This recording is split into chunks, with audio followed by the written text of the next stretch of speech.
आप देख रहे हैं नेट्रिक न्यूज, साहस सच कहने का। नाम के पीछे वो चंद्रशेखर रावण जरूर लगाते हैं, लेकिन वो रामायण को नहीं मानते। एक जगह से सीट लेने से जरूरी नहीं है कि पूरे गाजियाबाद या कहीं भी आपको मिल जाएगा पूरे हिंदुस्तान में। ये मेरी निगाह में तो साल में आने वाला एक प्रोग्राम और हफ्ता में एक बार आने वाला प्रोग्राम में काफ़ी डिफरेंस है। अब ऐसे नमाज पढ़ें तो फिर हमारे हिंदुत्व में वो भी रोड पे उतरेंगे, हनुमान चालीसा पढ़ेंगे, है ना, तो भी रास्ते जाम होंगे। कावड़ियों का मैटर ले तो उसके लिए एक अलग ही रोड का पूरा प्रबंध किया जाता है और पूरा रोड एक बंद किया जाता है। हम हनुमान चालीसा पढ़ते हैं, हम हिंदू हैं, अपने घर में पढ़ेंगे, पूजा करेंगे, मंदिर के अंदर करेंगे।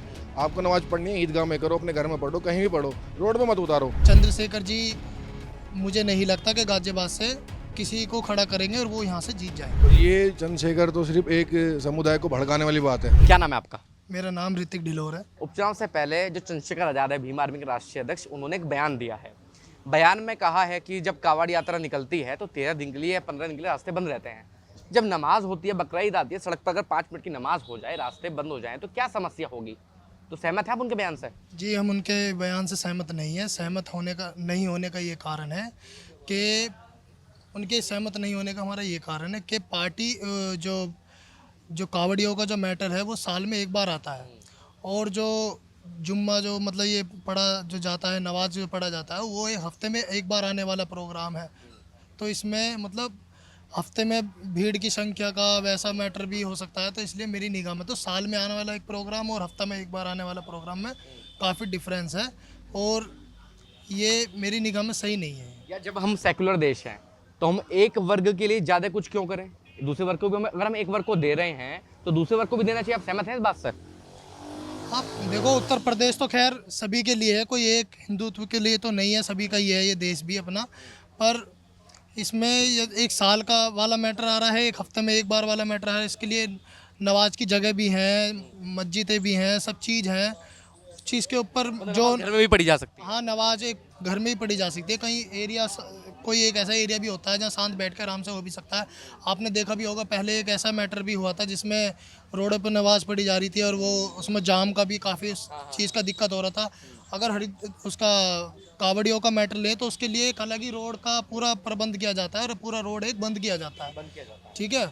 और इसमें नमाज वालों का ये मैटर है कि इसमें अगर नमाज के लिए हफ्ते में एक बार हम हर बार ही हफ्ते में एक बार निकालेंगे तो उसमें ट्रैफिक में भी, उसमें हर चीज़ों में भी दिक्कत आ सकती है। अब चुनाव आ रहे हैं, आप भाजपा से जुड़े हुए हैं।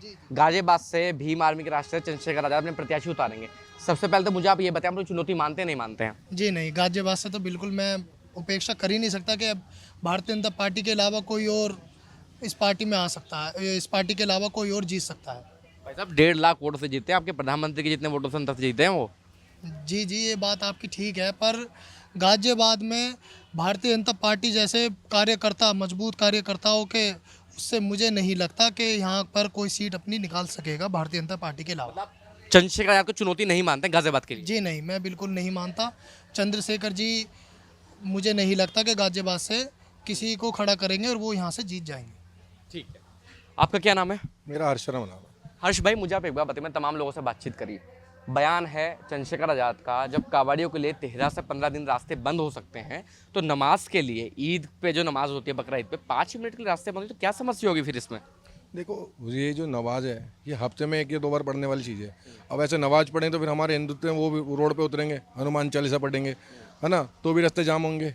तो क्या फ़ायदा? और ये जो कावड़ है, ये कावड़ एक अलग मुद्दा है। कावड़ हमारे साल में एक हिंदू है, वो अपना एक बार लोग बाग अपने बहुत दूर दूर से आते हैं, जल उठाते हैं और अपने अपने गंतव्य के लिए प्रस्थान करते हैं। तो वो एक रोड है, और हमारी बीजेपी सरकार है, वो एक रोड अपना सारा प्रशासन अपना तरीके से बना के चलता है, वो चलेगी।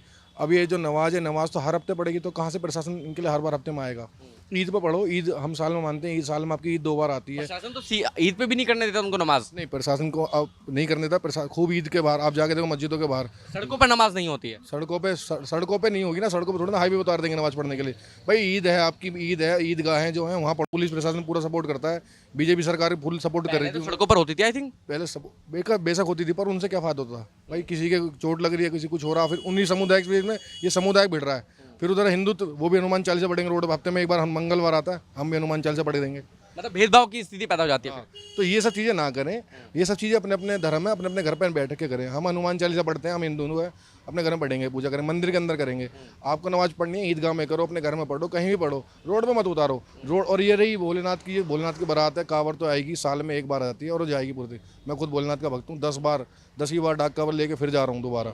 29 तारीख को डाक कांवड़ सियानी गाँव से निकालूंगा और हरिद्वार से फिर दोबारा दूसरे साल मंदिर लेके आऊँगा। चंद्रशेखर आजाद जिस तरीके से बयान दिया है, आपको दुख होता कि हिंदुत्व के लिए ऐसा बयान देना आज के समय में, क्या मानसिकता आपको दिखाई देती है? तो ये चंद्रशेखर तो सिर्फ एक समुदाय को भड़काने वाली बात है कि मैं अगर ये हो, इन चीज़ों से लड़ाई और समुदाय में होती है।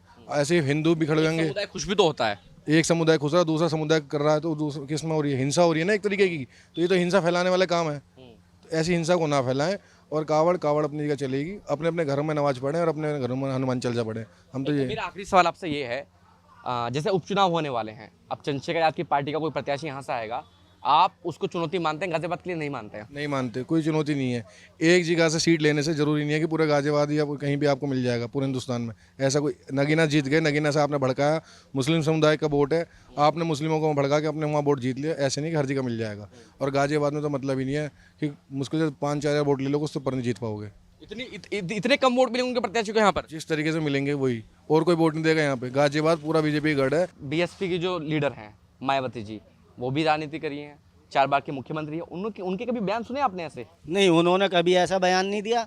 ये चंद्रशेखर जी पता नहीं क्यों ऐसा बयान दे रहे हैं, और जबकि ठीक ठाक है, इन्हों का संगठन ठीक ठाक चल रहा है। लेकिन हिंदू मानते हैं आप चंद्रशेखर आजाद को? नहीं, देखिए जी, चंद्रशेखर खुद अपने आप को हिंदू नहीं मानते। नाम के पीछे वो चंद्रशेखर रावण जरूर लगाते हैं, लेकिन वो रामायण को नहीं मानते, है ना। रावण जरूर लगाते हैं। जब आप रामायण को नहीं मानते तो नाम के पीछे रावण शब्द क्यों लगा रहे हैं? तो हटा दिया उन्होंने। अब हटा दिया, वो भी इसलिए हटा दिया क्योंकि मुद्दा बन गया, लोग बागों ने कहना शुरू करा, इसलिए उन्होंने हटा दिया। चलिए, ये तो उनके बयान की बात होगी। अब मैं करता हूँ गाजियाबाद उपचुनाव की बात। सांसद बन गए हैं, ताल ठोक रहे हैं गाजियाबाद से उपचुनाव की।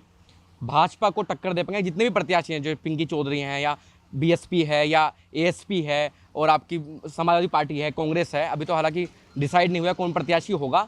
क्या चंद्रशेखर आजाद आने वाले समय में यूपी या भाजपा के लिए समस्या पैदा कर सकते हैं गाजियाबाद में? नहीं, अभी ऐसा कुछ नहीं है। अगर कोई सोच भी रहा तो बहुत बड़ी गलतफहमी है। उत्तर प्रदेश बहुत बड़ा प्रदेश है हमारा, है ना। ये एक सीट जीत गए वो जैसे भी, बाकी मुझे नहीं लगता गाजियाबाद में वो कुछ चुनौती दे पाएंगे। मुझे कहीं से कहीं तक नहीं लगता। कारण क्या लगता है आपको? एक विशेष वर्ग का समर्थन प्राप्त है उन्हें, कुछ लोगों का, वो भी सबों का नहीं। अपने समाज के समर्थन प्राप्त है? नहीं, अपने समाज के भी कुछ लोग हैं जो उनके समर्थन में नहीं है कुछ, अधिकतर लोग हैं, लेकिन कुछ लोग ऐसे भी हैं जो अन्य पार्टियों से भी जुड़े हुए हैं, है ना। तो ऐसा नहीं कह सकते कि उन सबों का ही समर्थन उन्हें प्राप्त है। चुनौती नहीं मानते आप उनको चुनाव? बिल्कुल भी नहीं मानता जी।